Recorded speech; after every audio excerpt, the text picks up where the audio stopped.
Welcome to The Shot. Tonight I'll set up a high-fidelity portrait shoot in monochrome, but I'm not alone. With me on set is amazing international model and fellow artist and good friend of mine, Terez. Hello! So let's go. I'm Thomas Eisl, a professional photographer and visual artist from Vienna, Austria. For this shoot, we need actually three main ingredients. The first one we already got covered. That's a fantastic model, right? The second one is also ready. That's a very special lens, but it's not gonna be one lens only, it's gonna be two lenses. We're gonna use cinema lenses for this shoot. You'll be amazed by the results that we can get from such lenses. And the third ingredient is, of course, that we're not gonna use a basic monochrome setup that everyone's using, but we're gonna use some very unusual camera settings and camera configurations. So stay tuned, it's gonna be quite interesting and quite unusual. And yeah, I can't wait to get started, right? So I'd say, let's do this, right?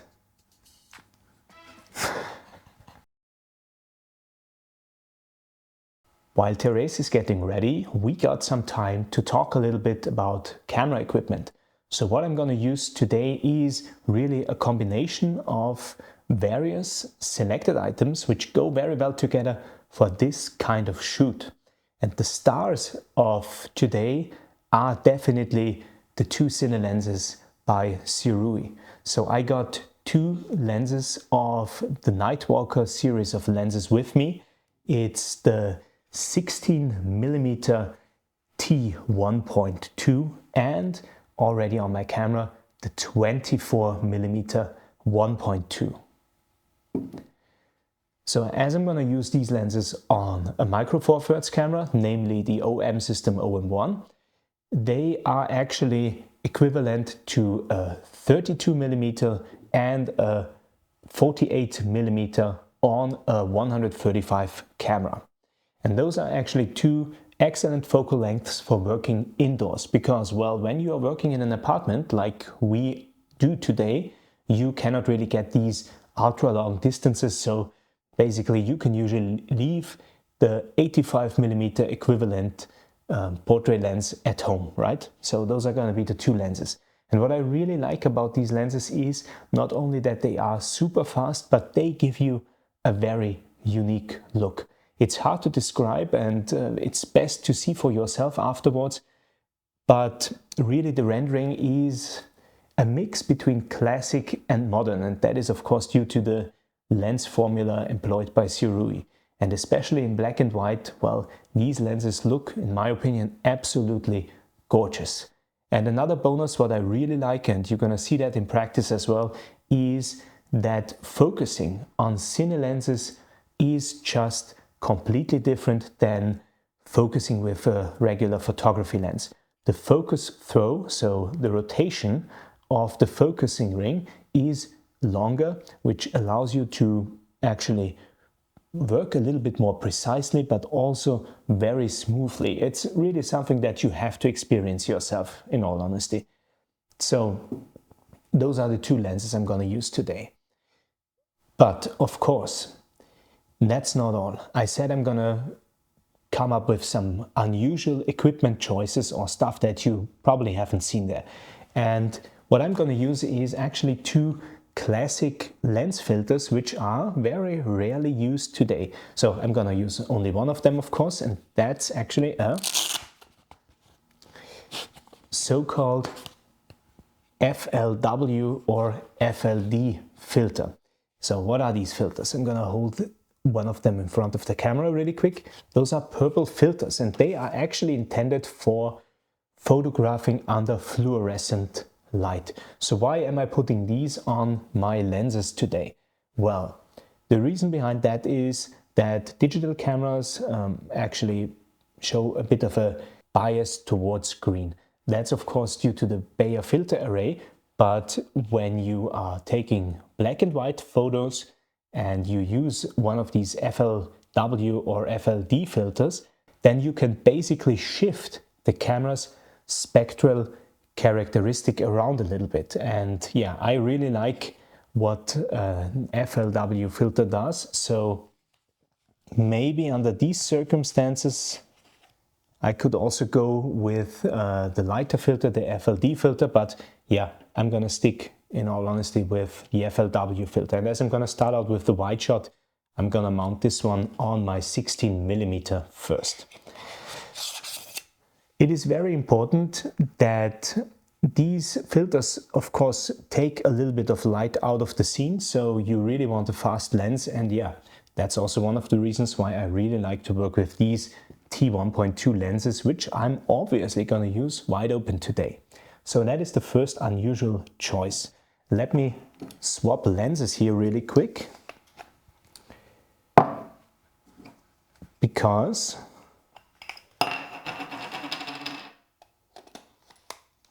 the next thing is going to attach directly to the lens filter. And that is, of course, some sort of lens hood, right? You probably realized by now that there is no lens hood on my lens at this point, and for cine lenses there are usually no lens hoods available, because you are expected to use something like this, a K&F matte box. And the only thing I'm going to do with this matte box actually is I'm going to use it as a lens hood. Usually you can put filters in there, so like an ND filter or something like that. I don't need that for photography tonight, but I'm going to use it, so this flap here, to be more precise, as a lens hood, well, lens shade. So pretty easy assemble. You get an adapter ring, you just screw that in there, just like that, nice and easy. And then matte box on there, tighten the screw, and that's it, you know. And I can just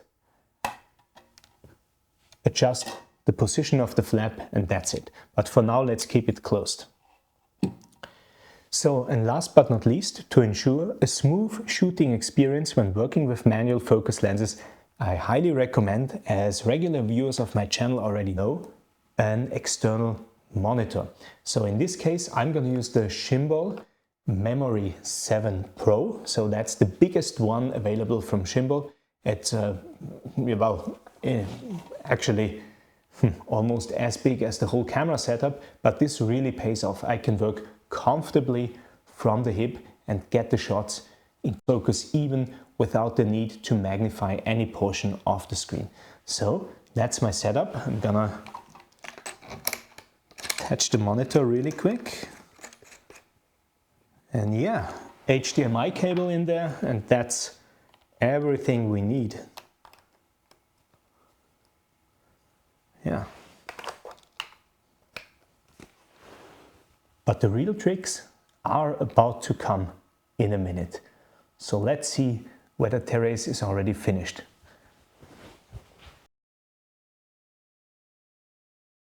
So we've already set up a few things. So I removed the table over here and I brought the main light in here, which is of course the Zhiyun Cinepeer C100.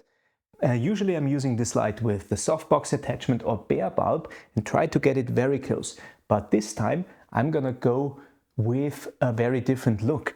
And I'm gonna show that to you really quick. It's actually the grid attachment. Well, I'm gonna move that closer a little bit, whoop, like that. Yeah, I'm not gonna move it closer, otherwise stuff's gonna fall over. I have a slight tendency of making stuff collapse on set, but it's a grid attachment. And what a grid attachment does is it kind of prevents the light from going in all different directions. So it keeps the light focused. And what Terez and I are gonna do in a second is actually not only create this very high fidelity look, but also a bit of crunchiness. And I think that black and white in general, well, it's really good to have some contrast in there.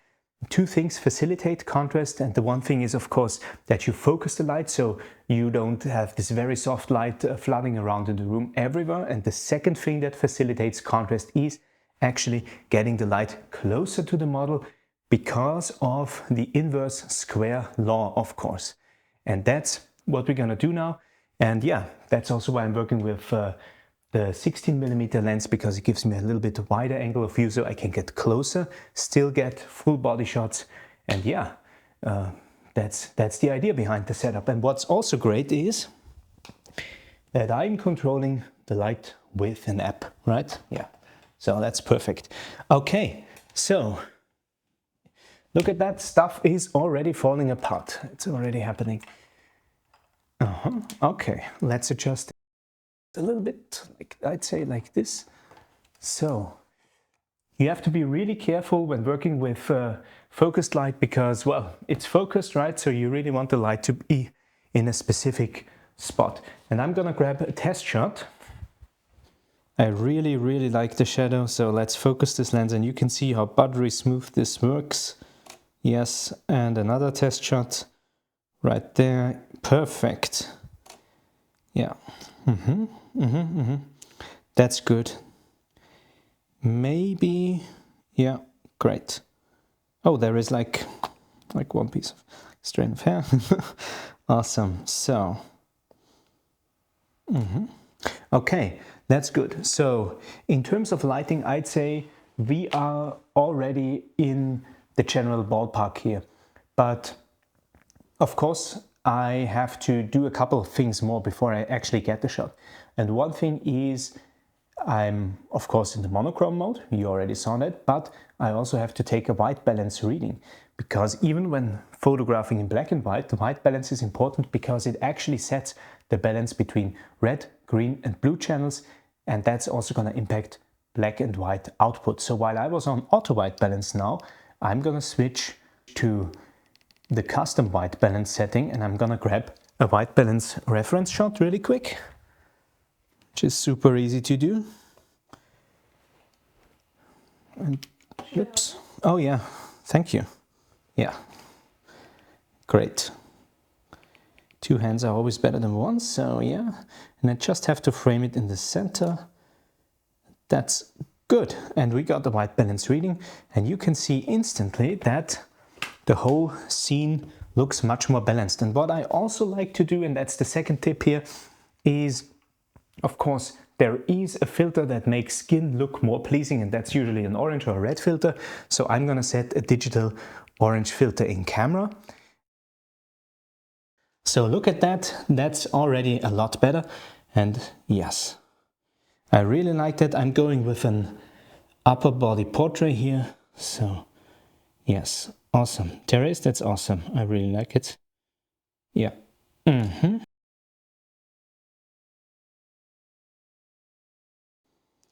Yeah, I really like the focus of the light here. That's really good.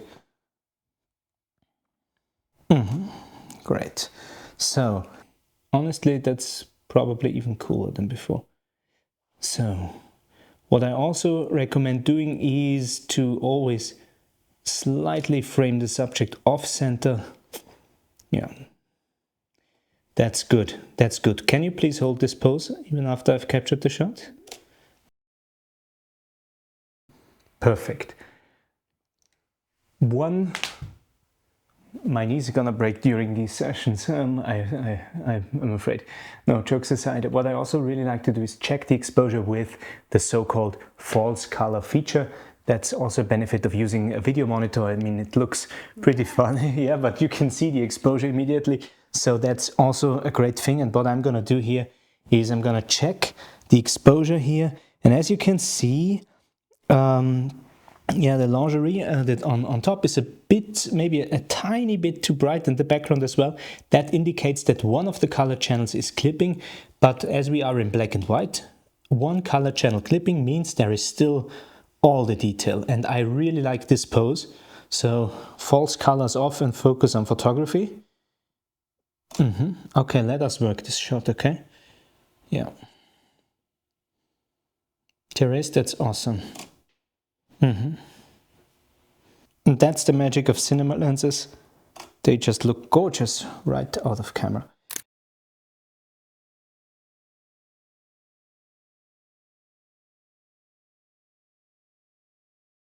Okay, great. So let me work my way in really quick. Yeah. Perfect. Mm-hmm. Mm-hmm. Okay, let me get another close-up. Another one, wait, please wait. Mm-hmm.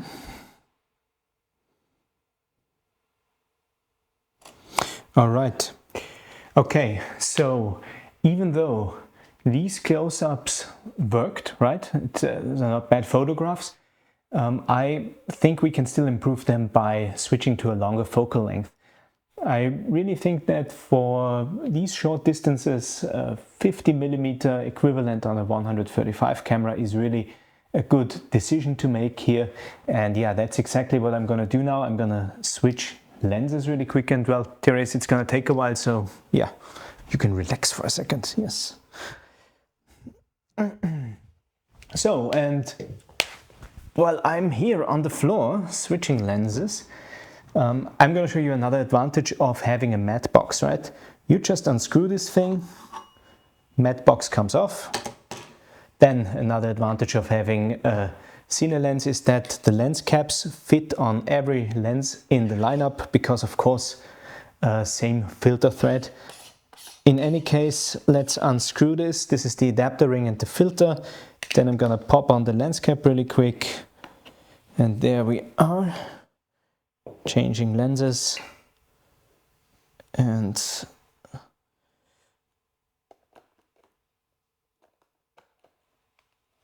on with the 24. So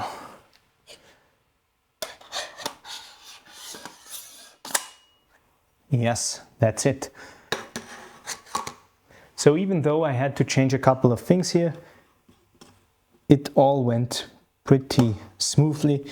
And my number one tip is always turn off the camera when changing lenses, because on OM system cameras, when you reboot them, you get the sensor cleaning, and should you really have any dust on the sensor, right, due to the change of lenses, then it's gone after this turn on, turn off sequence. So bonus tip right there.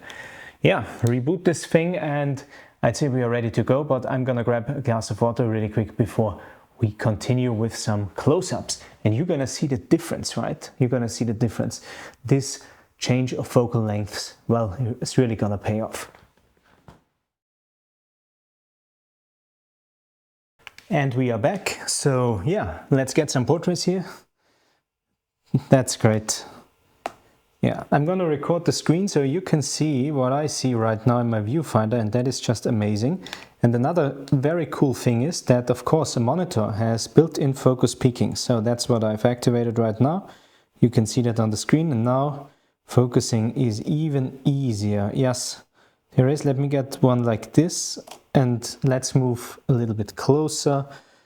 And that's the good thing about 50mm.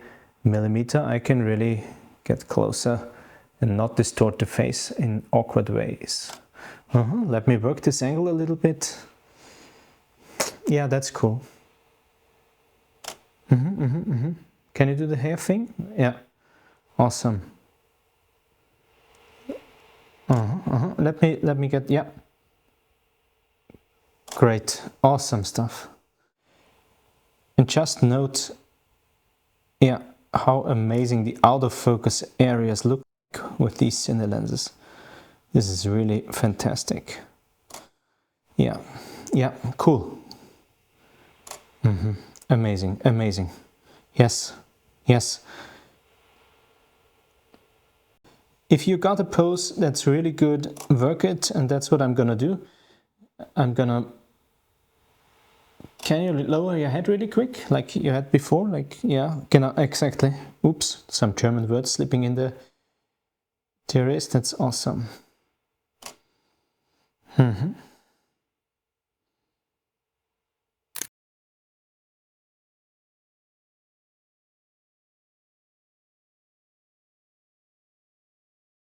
One last tip before we wrap this shoot up, and well, I can give you some closing remarks.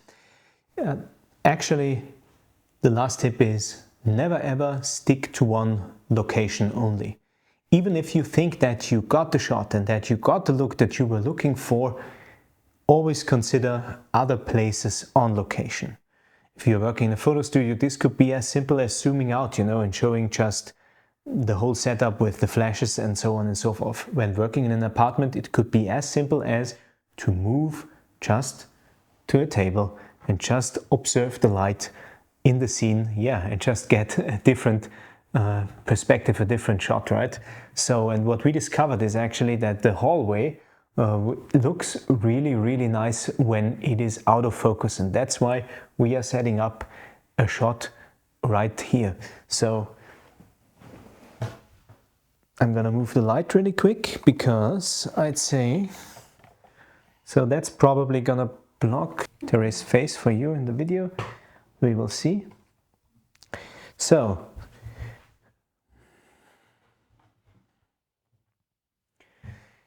my task is now to balance the output of the Zhiyun C100 to the background light, and that's super easy. You can see that on the monitor right now. I'm just gonna focus Terez really quick so you can follow that in real time. I'm just sliding the brightness slider up and down, and of course this changes the ratio between the background light and the main light on Terez's face. So pretty easy, and great way of doing things, I'd say. So let's set this one up. I think we should get this a little bit closer because the foreground object is, oh yes, oh wow, that is pretty neat. That is pretty neat. Yes, look at that. If I frame it like that, I can even get rid of the AC controls over there, which is good. Would you mind moving the thing? Yeah, a little bit closer, I'd say. Yeah. Okay, so let me balance the light. This is like 100%, and you can see that the background is of course getting darker as the camera follows up with a higher shutter speed. Let's go back to 50%, and you can see the background gradually becoming lighter. And that's also amazing when working with an f1.2 lens, right? You just got so much light gathering, and you can really play around and still get reasonable shutter speeds. Look at that, I'm at 1/40th of a second. That's amazing.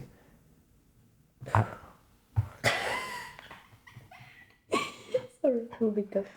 No, we're gonna leave. We're gonna leave that in there. Look at that, f1.2 lenses, well, T1.2 lenses even. That's the way to impress people. So in situations like that, you really wanna nail focus, so a bit of zoom in can't do any harm, right? Look at that. Wow, the rendering of these lenses is just outstanding. Okay. Wow, look at the incredible quality of this lens. I'm amazed. It just has the right amount of aberrations for a smooth transition of out of focus to in focus areas. So always change the framing a bit, and let's work this shot.